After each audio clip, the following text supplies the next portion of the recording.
Welcome to a special edition of Keepin It Real, panel discussions with entrepreneurs who join us to discuss topics trending in business. Our guests join us as small business owners, innovators, and collaborators who have taken their great ideas from incubator to success, serving their clients and customers while making positive contributions in their communities. Our topic, entrepreneurship, sharing our great ideas. To help us explore the topic, I'd like to introduce you to our expert panel. Heather Brekelmans is with 2 steps ahead and joins us from Zorra, Ontario. Komlanvi Dodero is from Dodjivi, from Gatineau, Quebec. Marian Egan is from Transformational Health, from Kildare, Ireland. And Taryn White is from Taryn White Gallery in Paris, Ontario. Welcome, everyone. Thanks, Trish. Thank you. Thank you. You know, it's a pleasure to connect, and I'm looking forward to our discussion. I'm always amazed that there are approximately 582 million entrepreneurs around the world. And today we have an international panel, so this should be very interesting.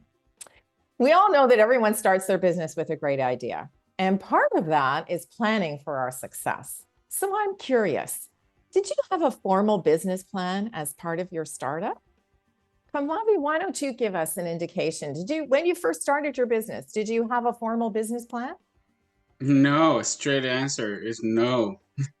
So you were just going to wing it. Was that how you were started? Yeah, to be honest, the idea is there, but it's just like we went for the idea and trying to make it happen. The business plan was the last thing. And if somebody would have told me you have to do business plan, just the name, the business plan scares me. Yeah, that's true. It sounds too structural. And then over the years, we did develop one, and which we don't follow. So because things move super fast.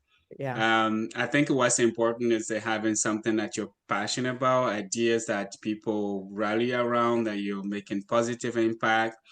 And what I've learned is that as long as you have those elements, the rest will just follow. You just get it out of there, because that's the most important. Because if you have a business plan, things change so much. It's just evolving, and you're like, oh, this used to work. It doesn't. So that's my experience anyway. That's true. Yeah. Well, we appreciate that. What about you, Taryn? Did you have a formal business plan when you first started out? No. No. As well, I feel like as a creative too, it's just kind of the same thing. There's all those preconceptions around business plan. I think more I was looking at setting sort of those valuable pillars of what was at the foundation of everything. Sure. And that's something I can go back and reflect on when I'm setting sort of short-term and long-term goals. It's going back to that initial vision and what those pillars were. I feel like that's more flexible. Right. Along the way, helping to make decisions. Yeah, for sure. And what about you, Heather? What did you find? I'll join the group. We didn't make a formal business plan before we started. We had a set of services and just sort of dove in to see if it would work first. And then around the 6-8 month mark, we're like, oh, okay, this is working. We should probably make a plan. But not off the hop. Yeah, that's probably a really good idea, right? I think that's what most of you have done. What about you, Marian? What did you decide? Did you start with a formal business plan? No, I'll be consistent like everybody else.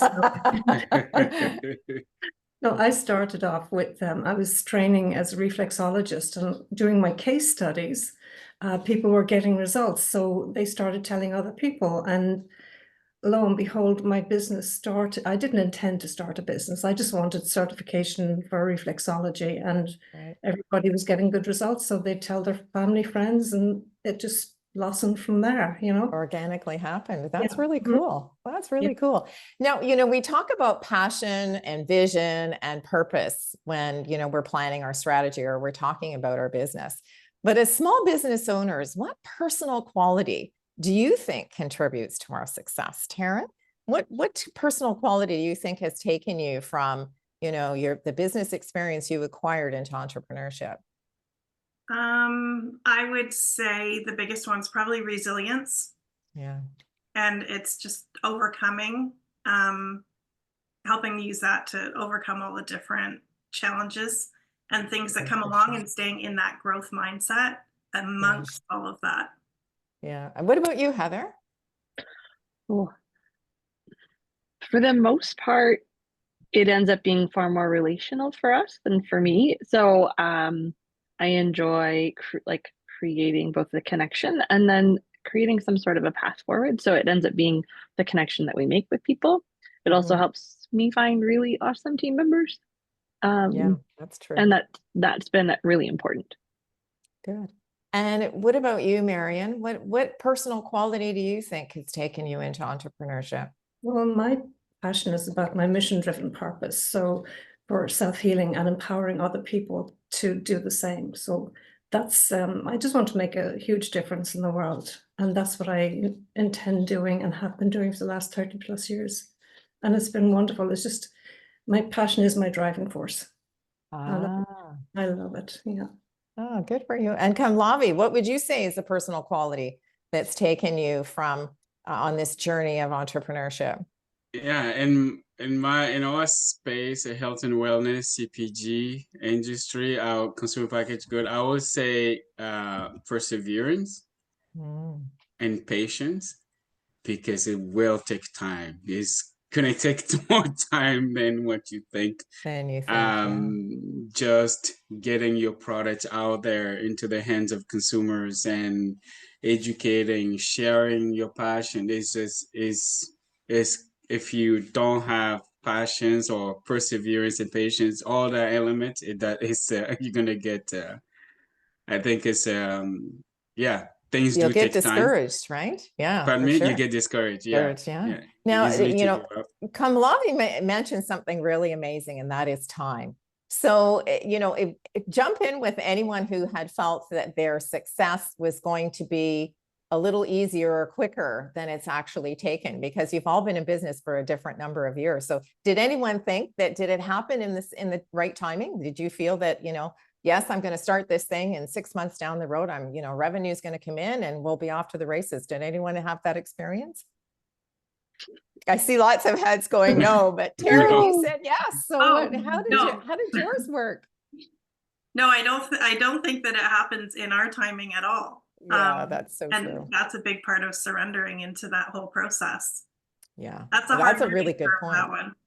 Yeah, that's a really good point. And I like the word that you use, surrender, because, back to Komlanvi's point about the business plan, and, it has to be flexible, and it has to be, a living document. And sometimes when we write it down, we become too rigid.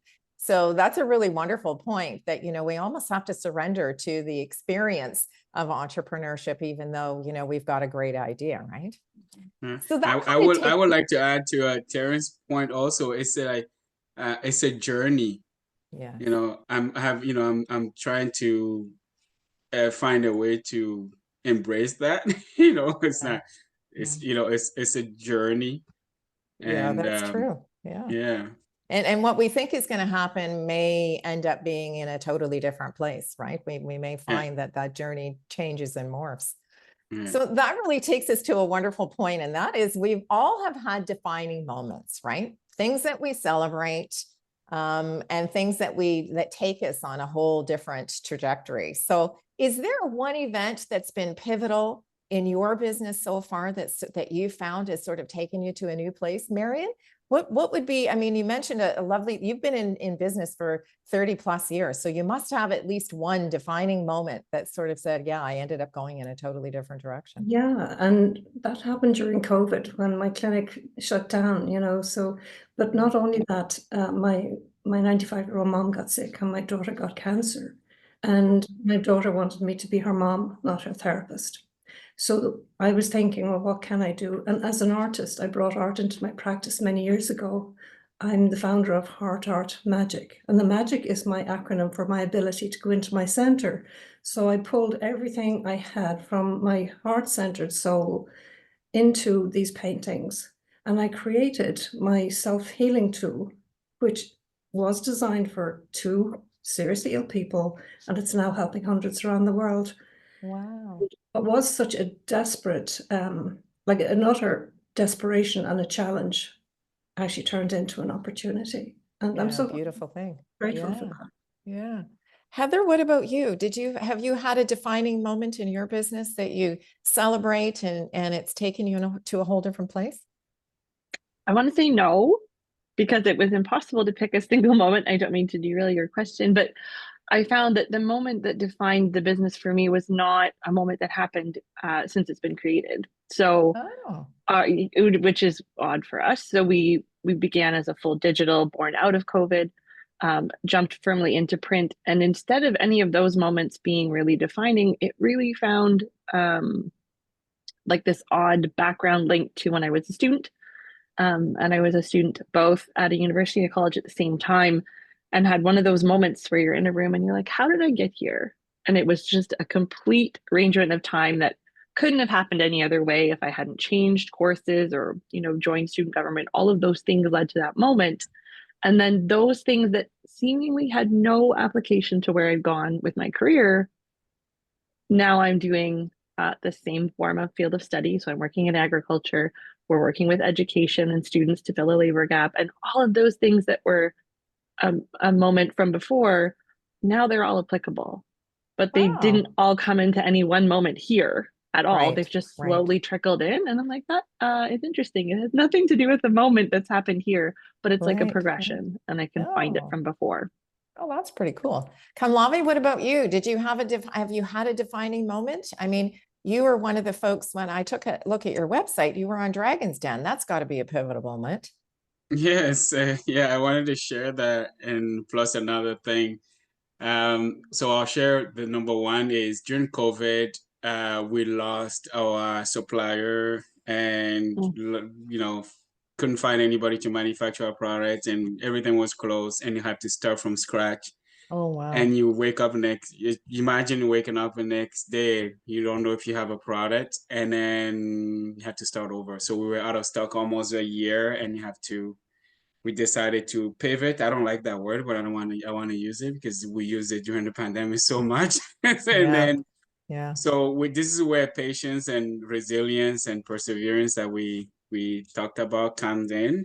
But we ended up by bringing everything close to home, new manufacturer closer to us to overcome that. In the process, we rebranded the company. We restructured out of that moment. We restructured our product offering, and we stay to our core, and then whole image and full rebranding and everything.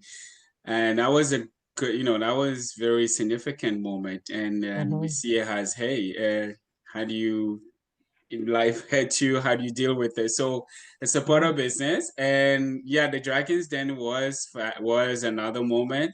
It has been every entrepreneur's dream. Has been my dream. And I've always wanted to do it. And then I keep saying that, you know what? I'm not ready. And then one day I'm like, I realize you're never ready. And then next thing, the moment we sent the application, I'm like, damn, next thing you know, it's over. Yeah, and that's then so true. I guess the adrenaline, and you go through the competition. I don't know if you know the Dragon's Den. It's a process that you keep secret. And there are a lot of steps. Like, it's competitive. You have hundreds of entrepreneurs applying across the country. For sure. And then we weren't allowed to tell anybody, just my partner and our little dog that knew the secret, until 5 days, and we were actually selected to be on TV, and then we can tell the whole world. It was like, right. Like, exactly. It's the lesson is that you're not ready until you start. When you start, I don't know what it just happens, you go through the process, and then you're like, because there's never going to be a right moment. So that's so my true. takeaway. Yeah, and that's so true. Because one of the things is you have to step outside your comfort zone, right? Like if we stay inside our comfort zone, sometimes I don't think we would ever pursue some of these wonderful opportunities because it's too scary and we don't really know what the outcome is going to be. So thank you for sharing that.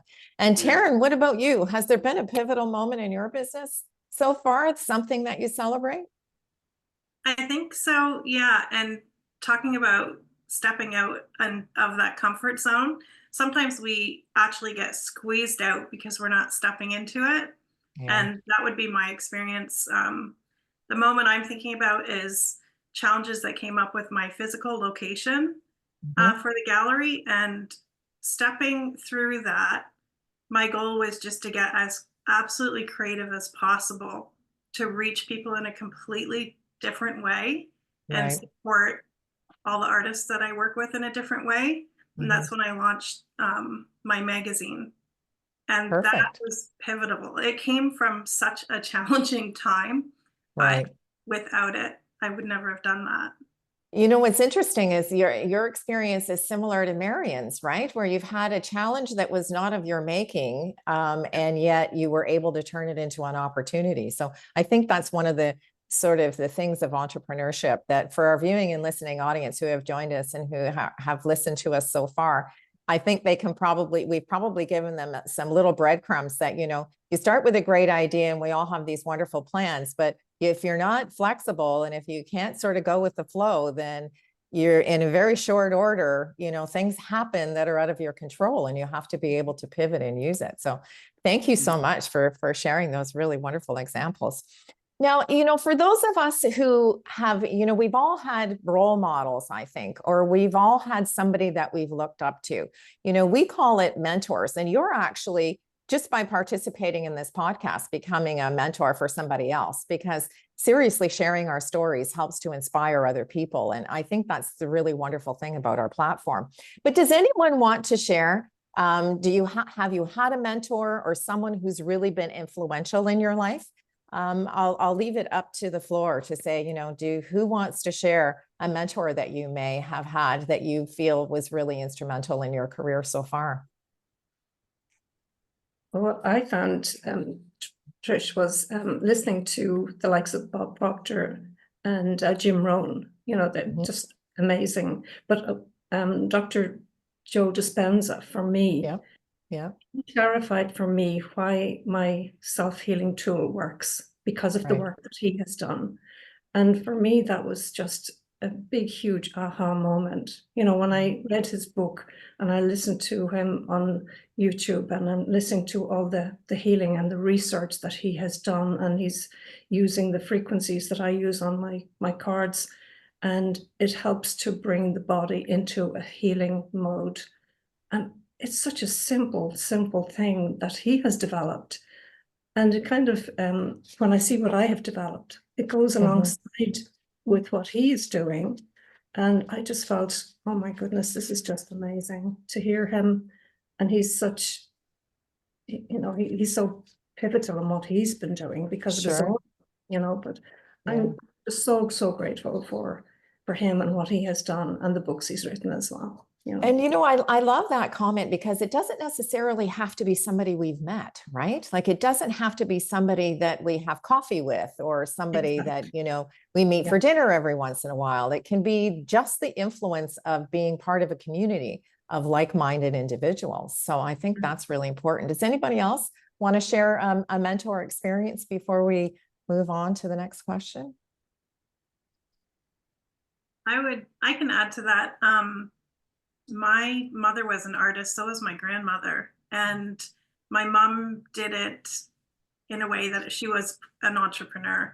And I think growing up and seeing that creativity and also building that business out was definitely an influence for me. And she was a great mentor for me. Oh, that's really wonderful, because I love the generational thing that's happening there, right? That you get to pass along from one generation to another. You know, do any of you have any big plans for the next year? Because I think that, you know, to Komlanvi's point, if we're not sort of have our eyes open to the opportunities, we may miss some really wonderful things. So is there anyone that would like to share something that is, you know, in your plan for the coming months that you think is going to have an impact on your business? Would anyone like to share that experience? Yeah, I would like to share, because I've just created what I call my business in a box.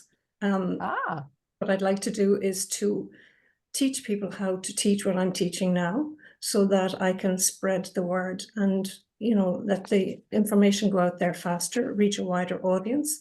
because people in this day and age, particularly with what has happened in the last couple of years, with the anxiety, the stress, and the pain people are in, they really need a solution. And I have that solution, and I just want to share it faster. So my Empowering Change That's cool. program is to make a difference in the world, you know. Yeah. And that's my big plan for. Good for you. What about you, Heather? Have you got a big plan in the coming months? A few. We're trying to do a mixture of things. So we keep evolving. And we, as I mentioned, we started firmly digital and then stepped right into the world of print and bringing things to life. So anything from being more present in physical events and finding ways to help our customers tell a story, like physically letting somebody touch and feel that story. That trade shows and events has become a really big part of what we do now, which is so much fun as you exit COVID, getting to come back to connecting real life. Yeah. So that's part of our piece. And then it seems, using the word surrender, I love, if I just surrender to where we're being pulled to, we've been pulled far more into this space of connecting our customers and clients with each other, and helping them reach their clients in a different way that I didn't think that's what we were going to be doing. But when it makes sense and it lets us do our job in a way that works for them and for us, kind of ideal. We're also doing the boring but fun internal work of, perfecting internal processes that let us grow effectively. And it's like, it's the hard work of early small companies, but I'm also excited to just get it done, get it right. Get it and get going. Yeah, for sure. It would be now, Komlanvi, when I took a look at your website, you have a mascot in your company, which I think is really cool. And maybe you can share with our viewing and listening audience who your mascot is. So who do you use in your company to Heather's point about finding the right people and making the right connections? Yeah, so we have our mushroom hat. Our giant mushroom hat has been a big hit. Initially, when we came up with the idea, we approached a marketing company and they told us it's not going to work. Our products are too premium. And then we follow our instinct, our gut. And it's the biggest marketing piece of what we do, the mushroom hat. Great? So it's all made with that upcycle material. It just brings people joy. Like it's a conversation starter, and then people, it's more than about it's more about the products. It's no longer about the product. It's the experience people get out of it. So it's been a big piece. And what we have coming up, starting this week, we have two biggest Christmas show. One of a kind trade show in Toronto. It's 11 days, nonstop, 12 hours a day. And we're talking about this is going to be happening at the same time where Taylor Swift is performing. So it's super nut. Like everything is expensive. The crowd is insane. That's true. That's true. And then we're doing that 11 days. We come back on the 3rd and we start another trade show up till for another 5 days. So that's big planning. 120,000 people at the one of the show. So it's going to be, it's a lot of adrenaline. And then we have a new product coming up. We are working on to launch. So new innovation. And need funding. For sure. And we're trying to do the formula is love, but we need to help to bring it to the market. And we also we decided to create a new marketing strategy for the business, which we started working on slowly. So trying to reposition ourselves for our, Dodjivi mushroom coffee products and innovation, helping people take care of their health and wellness journey naturally. So for sure. Yeah, that's in a nutshell. I love that you and Heather are going back to trade show environments, because that's something that we've, when I had my marketing and communications company, I used to love the trade show because it was a way to really invigorate yourself. You connect with other people that are in, similar businesses that they may be different yet the same. So that's a really cool thing. What about you, Taryn? Wrap up with giving us your plan. You obviously did the pivot during COVID with the online magazine. So is there anything that you've planned for the next 12 months that you think is you'd like to share with us? over the last year since starting the seasonal magazine, digital magazine, I've really been working on the resources for artists to help them build their business. So that there's a whole bunch of different types of resources.